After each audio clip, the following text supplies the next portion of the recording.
آسمان میں رب تعالیٰ نے بارش کو رکھا، پھر بارش کو برسایا اور اس بارش سے زمین میں سرسبز اگائے لوگوں کے رزق کے لیے، کہ لوگ اس سے رزق حاصل کریں، رزق کو تلاش کریں۔ اس کے بعد اللہ تعالیٰ نے اس سورت میں سورۃ القصص کا ذکر ہے جی۔ سورۃ قصص، اس میں انبیاء کرام رضوان اللہ اجمعین کا ذکر اللہ تعالیٰ نے بالخصوص کیا ہے، اور اس صورت میں اللہ تعالیٰ نے فرمایا کہ مکہ المکرمہ میں جتنے بھی ظلم نبی کریم صلی اللہ تعالیٰ علیہ وآلہ وسلم کی ذات اقدس پر ڈھائے گئے اور حضور نے صبر کے ساتھ ان کو برداشت کیا، اور پھر آقا علیہ الصلوۃ والسلام نے اس انداز سے اپنی امت کو درس صبر دیا کہ فرمایا کہ جو صبر کرے گا رب تعالیٰ اس کا ساتھ دے گا،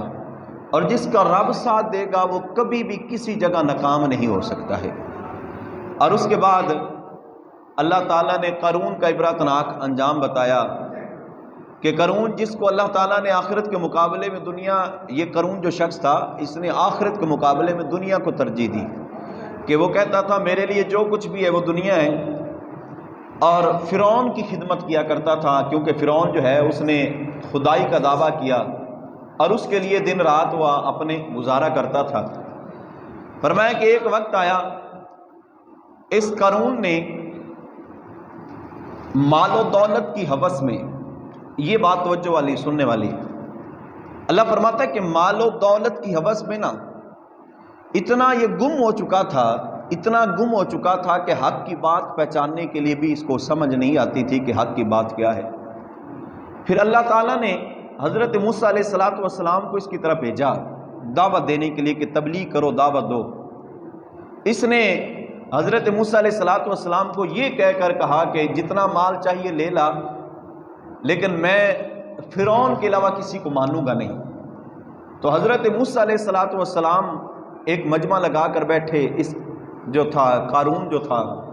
اس نے ایک عورت کو بلایا، اسے بولا کہ تیرے ساتھ ناجائز تعلقات کیے جائیں گے، جہاں بھی حضرت موسیٰ علیہ الصلوۃ والسلام جو ہے مجمع لگا کر بیٹھے ہوں گے تم نے وہاں جانا ہے،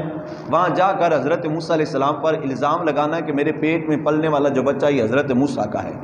لوگوں کا رجحان اس طرف سے ہٹ جائے گا، لوگ جو ہیں ہٹ جائیں گے۔ تو یہ ان کا ارادہ دیکھیں جی، سب سے پہلے اللہ نے اس صورت میں بیان فرمایا کہ رب صابروں کا ساتھ دیتا ہے، صبر کرنے والوں کا، اور حضرت موسیٰ علیہ السلام جلالی نبیوں میں سے اتنا صبر کیا۔ فرمایا کہ جب وہ عورت، وقت بیت گیا، عورت آئی حضرت موسیٰ علیہ السلام پر، اس نے الزام لگائے، حضرت موسیٰ علیہ السلام نے اس کو پکڑا اور پوچھا کہ بتا کہ تیرے اس ناجائز ارادے کے پیچھے کون ہے؟ اس نے ساری بات بتا دی کہ اس طرح قارون اور فرعون نے مجھے کہا تھا اور میں نے وہ کر دیا ہے، مجھے انہوں نے دولت کا لالچ دیا تھا اور میں دولت کے لالچ میں آ کر میں نے وہ کر دیا ہے۔ تو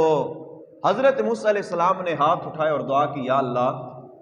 اگر قارون یہ ناجائز ارادہ لے کر، واقعتاً ناجائز ارادہ لے کر تیرے نبی پہ تہمت لگانا چاہتا ہے، یا اللہ تو اس کا ایسا انجام بنا کہ رہتی دنیا تک عبرت بن جائے، رہتی دنیا تک اس کے لیے مثال بن جائے، کہ لوگ اس کے قصے کو سن کر جو ہے وہ اپنی زندگیوں کو سنوارا کریں۔ ادھر سے حضرت موسیٰ علیہ السلام دعا کر رہے تھے تو ادھر سے اللہ تعالیٰ نے زمین کو حکم دیا، زمین قارون کو اپنے اندر جو ہے وہ کھینچ دی گئی، اور حضرت موسیٰ علیہ السلام بھی آ پہنچے ان کے پاس۔ حضرت موسیٰ علیہ السلام نے فرمایا اب کہاں ہے تیری دولت؟ اب سنیے گا، یہ توجہ والی بات ہے۔ حضرت موسیٰ علیہ السلام نے فرمایا کہ جس وقت میں تیرے پاس تبلیغ کا لے کر آیا تھا، کہ کہا تھا کہ رب کو مان لو، رب ایک ہے، تو نے کہا تھا دولت لے لے، آج زمین سے بول دولت دے اس کو۔ آج کہاں ہے تیری دولت؟ آج کہاں ہے تیرے محلات؟ آج کہاں ہے تیرا غرور؟ آج کہاں ہے تیرا تکبر؟ یہ پڑا ہے، زمین تجھے اپنے اندر لے کر جا رہی ہے، اگر تیرے پاس ہمت ہے تو دولت دے کے بچ جا، مال دے کر بچ جا، اپنے آپ دکھا کر بچ جا۔ کل کو تو بچ جایا کرتا تھا کہ ہم تیرے رب کو نہیں مانتے ہیں، ہمارے پاس دولت ہے، ہمارے پاس کیا کچھ نہیں ہے، تو آج میں کہتا ہوں ان کو دے کر بچ جا۔ قارون دھنستا گیا، جب قارون کی پسلیاں ایک دوسرے سے پیوست ہوگی نا، زمین کے اندر ایسے پیوست ہوگی، پھر آنکھوں سے آنسو نکلے، اور آنکھوں سے آنسو نکلے نا پھر کہتا ہے رو کے حضرت موسیٰ کی بارگاہ میں ہاتھ باندھ کر، اے موسیٰ میں مان چکا ہوں کہ لا الہ الا اللہ موسیٰ کلیم اللہ، اب میں تیرا کلمہ پڑھنے کے لیے تیار ہوں، میں مان چکا ہوں کہ رب ایک ہے، نہ دولت کام آ رہی ہے، نہ میرا مال متاع کام آ رہا ہے، نہ میری جن کے ساتھ یاری، ظالموں کے ساتھ یاری تھی وہ کام آ رہے ہیں، اب میں مان چکا ہوں تیرا رب ایک ہے۔ حضرت موسیٰ علیہ السلام نے فرمایا اب تیرے ماننے کا کوئی فائدہ نہیں ہے، تیرا یہی انجام ہے۔ اب حضرت موسیٰ علیہ السلام یہ فرما کر واپس پلٹتے ہیں، اللہ تعالیٰ حضرت موسیٰ پر وحی بھیجتا ہے، اے موسیٰ بات یہ ہے کہ جس انداز سے اس کی آنکھوں سے آنسو نکل آئے تھے وہ مان گیا تھا، اگر بالیقین ابھی بھی وہ پختہ ارادے سے مجھے پکار کر ایک مرتبہ کہہ دیتا اللہ تو مجھے بچا لا، تو میں اس کو معاف کر دیتا، زمین سے باہر نکال دیتا، لیکن اس نے پختہ ارادے سے مجھے پکارا ہی نہیں، وہ تو پھر بھی دل میں نفاق رکھے ہوئے تھا۔ تو بات یہ ہے، فرمایا اس قارون کا یہ انجام ہوا۔ آج ہم اپنے اوپر توجہ کریں، کیا ہم نماز اس وجہ سے نہیں پڑھتے ہیں کہ ہمارا مال ہے؟ ایسی وجہ سے نمازیں نہیں رہ جاتی ہیں کہ میری دکانداری ہے، بھائی میں دکان چھوڑ کے نماز پڑھنے جاؤں؟ اسی وجہ سے نہیں نمازیں رہ جاتی کہ میرا کاروبار ہے، میں کاروبار جو ہے اس کو چھوڑ کے قرآن کا درس سنوں؟ کیا یہی نہیں ہے کہ حق کی بات، قرآن حق ہے نا، قرآن حق ہے نا، بولیں حق ہے نا، حق ہے نا، اور حق کی بات کہنے والا بھی حق اور حق سے منہ موڑنے والا منافق، اور فرمایا پھر بھی قرآن کا درس نہ سنے اور پیٹ پھر جائے کہ مجھے مجبوریاں بہت ہیں جی، میرے یہ کام رکے ہوئے، میرے یہ کام رکے ہوئے، بھائی میرے یہ نہیں ہے، یہ آپ نے غلط سوچ لیا ہے، کہیں ایسا نہ ہو جائے کہ ہمارا انجام بھی قارون والا ہو، یہ زمین ہمیں اپنے اندر دنسائے گی تو نہیں لیکن ہماری آنکھ بند کرے اپنے اندر لے جائے گی، اور پھر بتائے گی جب پسلیاں ایک دوسرے سے پیوست ہو جائیں گی اور پسلیوں کی ٹوٹ جائیں گی اور ٹوٹنے کی آواز دے گی، تو پھر ہم جو ہے یہ کہیں گے یا اللہ ایک مرتبہ دنیا والے جہان میں بھیج دے، میں کبھی بھی نافرمانی نہیں کروں گا۔ تو اس کے بعد میرے محترم ہمارا وہ رونا اور اس وقت کا شور شرابہ کرنا وہ کسی کام کا نہیں آئے گا۔ آج وقت ہے فیصلہ کرنے کا، وقت ہے اختیار کرنے کا، وقت ہے، رب نے تجھے اختیار دیا ہے، آج اس اختیار کو استعمال کرو اور فیصلہ کرو۔ اس کے بعد اللہ تعالیٰ نے